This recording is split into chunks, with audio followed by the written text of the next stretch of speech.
two cannonballs chained together.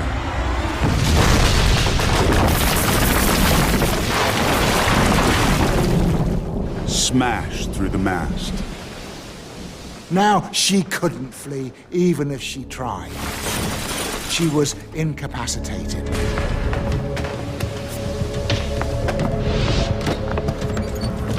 The richest pirate haul the world had ever seen. Enough to pay off England's entire national debt and fund its government for a year.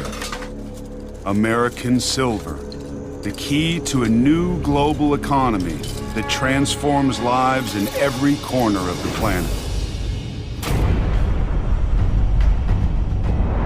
In 50 years, the Spanish and Portuguese have carved out vast new empires in the New World.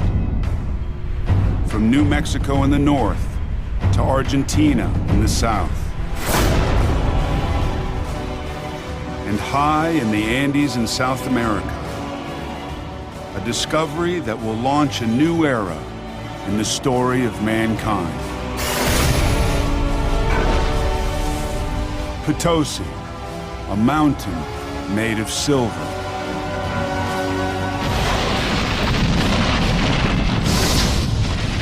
Formed when continental plates collide 170 million years ago, the Andes are the richest source of silver in the world.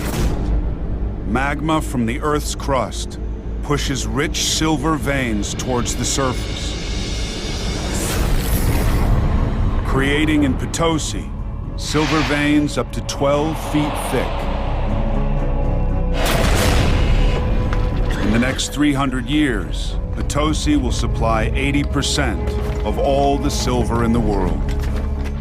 We put a great value on that which is rare. You can take silver and break it up into small bits so that they become a standard value currency. And with that, you can purchase and you can trade with other societies, and it's going to increase the wealth of the entire world. But within 20 years, the richest silver ore is mined out, leaving Spanish engineers with a problem. The remaining ore is too low grade for the silver to be extracted using heat.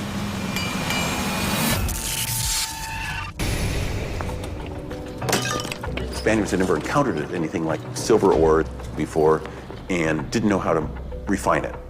The techniques that they used actually just ended up boiling away the silver. The riches of America trapped inside its rocks. But in 1553, a man arrives with a secret formula, the key that unlocks the wealth of the New World. Bartolome Medina. Experimenter, innovator, entrepreneur.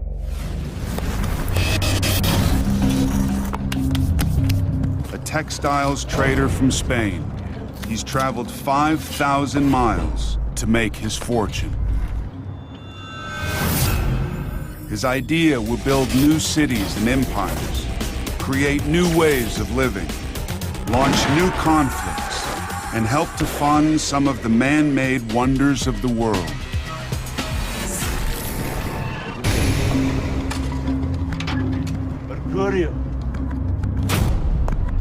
A chemical formula for extracting silver using mercury.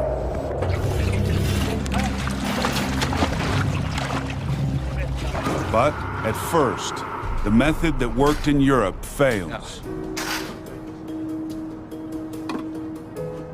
Medina doesn't realize that the silver-bearing rocks of the Andes have fewer traces of copper than those of Europe, essential for the formula to work. For months, he experiments, searching for a solution.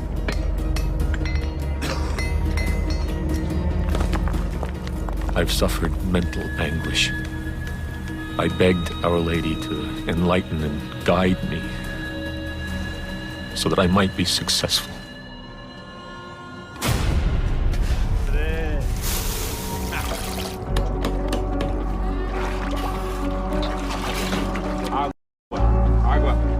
Medina was an entrepreneur who saw a problem and fiddled and experimented until he came up with a solution.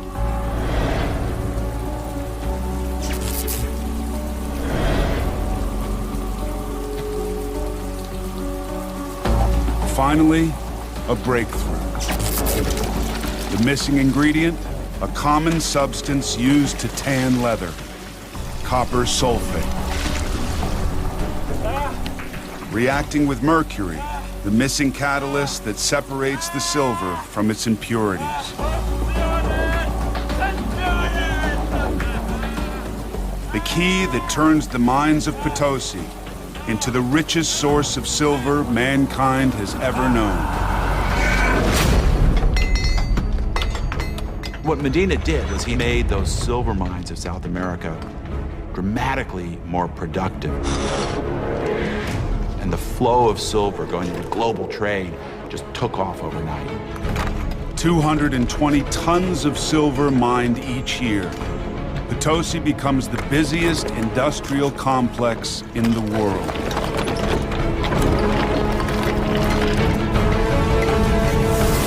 In each year, in 3 giant furnaces, the Spanish mint 2.5 million silver coins.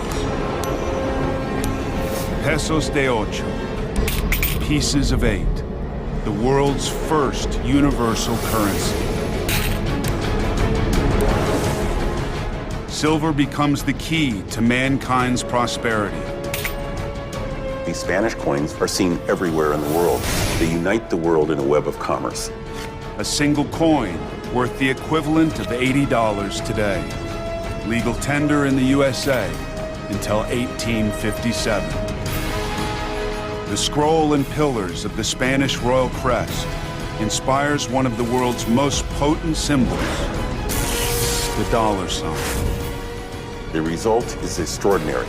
The entire world's economy is affected as this silver just explodes out of the Americas, crosses the Pacific, crosses into Europe, and there's an enormous burst of prosperity. This is the true beginning of globalization. Spanish fleets ship 50,000 tons of silver out of the Americas, creating a new Atlantic trade. Suddenly we have mass quantities coming onto the market, which is going to really transform all of European trade. And what we see is a whole new booming economy in Europe. New trading centers rise. Seville, Lisbon, London. And while a new world economy transforms lives in Africa, across the globe in India, the riches of the Americas help turn its ruler into the wealthiest man on earth. And help build one of the most epic monuments on the planet.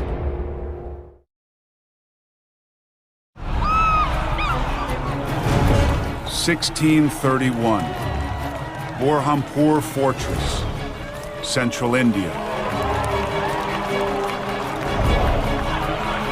The world's richest man on campaign to consolidate his power, Shah Jahan, emperor of 100 million people. His name means king of the world. Shah Jahan was the king of kings. During the Mughals' golden age, he expanded the reach of the empire. Shah Jahan's wealth is legendary. A chronicler describes just one of his treasure houses. 750 pounds of pearls, 275 pounds of emeralds, 3 silver thrones, 100 gold and silver chairs, 100,000 silver plates. Contributing to this wealth, a string of trading ports along India's coast, drawing thousands of European merchants flush with American silver. silver just opened so many doors for them. At long last, they had a trading currency. They had something that the Asians wanted. They could acquire textiles, cotton, silk, spices, pepper, cinnamon, exotic Asian commodities. 100 tons of silver pours into India each year, generating millions in taxes paid to one man, Shah Jahan.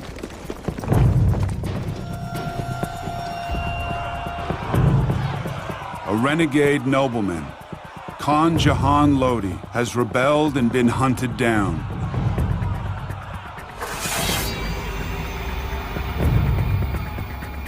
Now, he pays the price.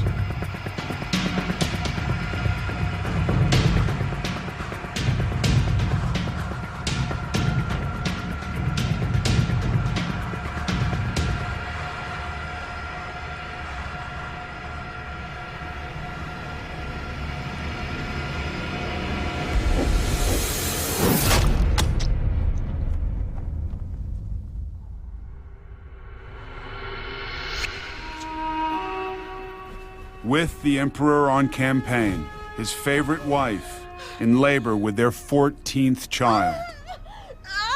Her name, Mumtaz Mahal, the jewel of the palace. He had many, many, many wives, but she was his first among women. His chroniclers praise her as the inspiration behind the throne.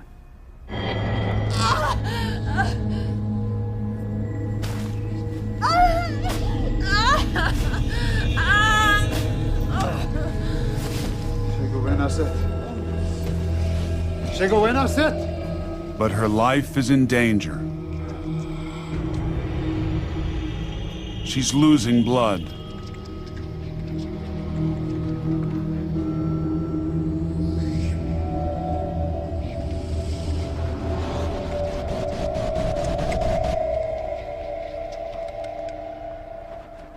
Neither Shah Jahan's wealth nor power can save the woman he loves. Here's this man who has the world in his hand. Here's the man who has riches that can't be counted. And he's lost his beloved. He has lost what he cannot hold.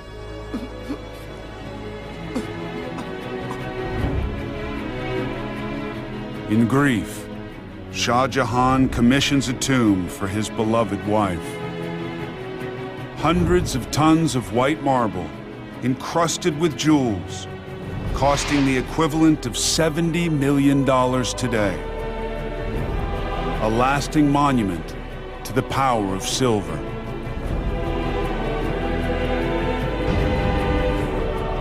The Taj Mahal.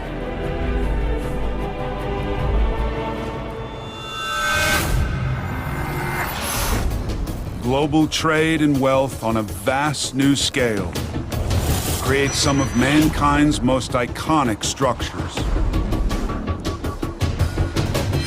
Bigger, taller. We'll spend the next 350 years building monuments to our economic power and our connected world.